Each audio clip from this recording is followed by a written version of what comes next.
સુરત નાંદેડમાં 5 કરોડની ચકચારિત લૂંટમાં વોન્ટેડ આરોપી ભિવંડીથી પકડાયેલો બ્લેકના વ્હાઇટ કરવાનું કહી યાર્ડના વેપારને લૂંટી લેવાયા હતા. ભિવંડીના વિજય રેડ્ડીના ઈશારે લૂંટને અંજામ અગાઉ 5 પકડાયા હતા. બ્લેક મની વ્હાઇટ કરવાના બહાને રાંદેરના યાર્ડના વેપારીના રૂપિયા 5 કરોડ લૂંટી લેવાના ચકચારિત બનાવમાં ભિવંડીની ગેંગના નાસમત આરોપીને ક્રાઇમ બ્રાન્ચે સવા વર્ષે પકડી પાડ્યો હતો.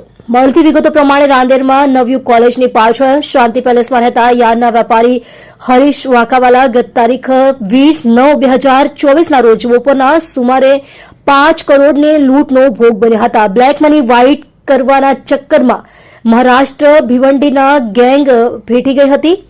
મુંબઈના મિત્રના રેફરન્સથી વાંકાવાલાના ઘરે વચેટિયા શ્રીકાંતની સાથે આવેલો શૈલેન્દ્રસિંહ ટીપર નીકળ્યો હતો. ભિવંડીના વિજય રેડ્ડીના કહેવાથી શૈલેન્દ્ર આણી મંડળી 2 મહિનાથી મુંબઈમાં લૂંટનું પ્લાનિંગ કરતી હતી.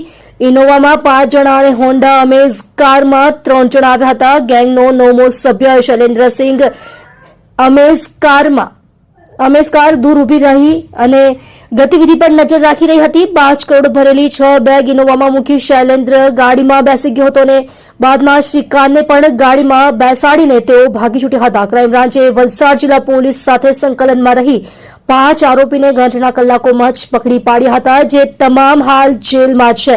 તેઓ વિરુદ્ધ ચાર્જશીટ પણ કરવામાં આવી છે. ગુનામાં વિજય રેડ્ડી સહિત 4 આરોપીઓ વોન્ટેડ હતા. દરમિયાન ક્રાઇમ બ્રાન્ચે બાતમીના આધારે ભોઈવાડા પોલીસને સાથે રાખી ભિવંડી ખાતેથી મોહમ્મદ ઝુબેર અબ્દુલ ગફાર અંસારી રહે ગૌતમ ચાલ રોશનબાગ ભિવંડી મહારાષ્ટ્ર તેને પકડી પાડ્યો હતો. રેકી કરતી કારમાં ઝુબેર ડ્રાઇવિંગ કરતો હતો. ક્રાઇમ બ્રાન્ચ વધુ પૂછપરછ ચલાવી રહી છે.